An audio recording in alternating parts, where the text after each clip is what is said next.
नमस्कार दोस्तों, राधे राधे। और आज हम बात करेंगे सर्वपितृ अमावस्या के बारे में। और इस वीडियो में आज मैं आपको बताऊंगी कि श्राद्ध का शुभ मुहूर्त कब है। और जैसा कि आप सब जानते हैं कि 14 अक्टूबर को पितृपक्ष का आखिरी दिन है, तो इसी दिन हमसे जो भी गलतियां हुई इन पितृ पक्ष के दिनों में, उनकी और या आगे पीछे जितनी भी गलतियां हुई उनके लिए क्षमा भी मांगेंगे। तो सबसे पहले तो मैं आपको बता दूं कि पितृ अमावस्या 14 अक्टूबर 2023 को है। और जैसा कि सुनने में आ रहा है और आप सबको पता भी होगा कि इसी दिन सूर्य ग्रहण भी है। लेकिन इस ग्रहण का भारत में कोई सूतक नहीं लगेगा, क्योंकि ये ग्रहण भारत में दिखाई नहीं देगा। तो हमें पितृ अमावस्या की पूजा में कोई भी दिक्कत नहीं है। हम पूरे विधि विधान से श्राद्ध या पूजा कर सकते हैं, क्योंकि जब ग्रहण दिखेगा नहीं तो इसका सूतक भी नहीं लगेगा। तो इस पितृ अमावस्या को हमें क्या करना चाहिए कि हमारे पितृ प्रसन्न हो और वो हमें आशीर्वाद देकर ही अपने लोक को जाएं। क्योंकि इन 15 दिनों में हमने जितनी भी उनकी सेवा कर पाई है, उससे हम यही चाहेंगे कि हमें उनका आशीर्वाद मिले। तो देखिए, और इस पितृ अमावस्या को ही अब जैसे कि जिनके श्राद्ध हमें याद नहीं होते या तिथि याद नहीं होती, उनके भी हम श्राद्ध कर सकते हैं। भूले भटके जितने भी हमारे पितृ होते हैं उनके हम श्राद्ध कर सकते हैं। तो इसके लिए हमें क्या करना चाहिए कि सबसे पहले तो हमें सूर्योदय के पहले उठना चाहिए। नंबर 1, सूर्योदय के पहले उठने के बाद हमें स्नान आदि से निवृत्त हो जाना चाहिए।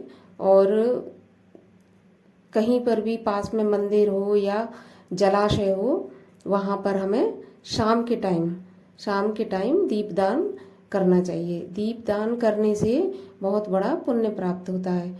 और दीपदान में ये ध्यान रखें कि जो दीप की ज्योति होती है, उसकी लौ होती है, वो दक्षिण दिशा की तरफ होनी चाहिए। इससे भी हमें बहुत दान पुण्य का भी फल मिलता है और पितृ भी प्रसन्न होते हैं।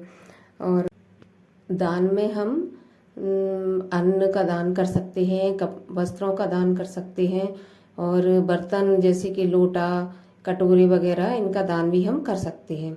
इस दिन हमें ब्राह्मण भोजन भी कराना चाहिए। और ब्राह्मणों के लिए जो भी भोजन हो शुद्ध सात्विक होना चाहिए, उससे भी पितरों को प्रसन्नता होती है। और जो भी हम इधर पे दान पुण्य करते हैं ना, वो हमारे पितरों तक सीधा पहुंचता है।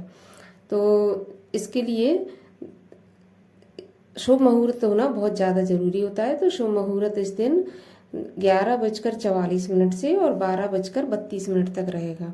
जो भी हमें काम करना है, श्राद्ध वगैरह करना है, पूजा पाठ पितरों के लिए करना है, वो हमें इसी मुहूर्त के अंदर कर लेना चाहिए। 11:44 से और 12:32 तक। और देखिए, हमारे सनातन धर्म में ऐसी बहुत सी मान्यताएं हैं जिससे कि हम पितरों को प्रसन्न कर सकते हैं।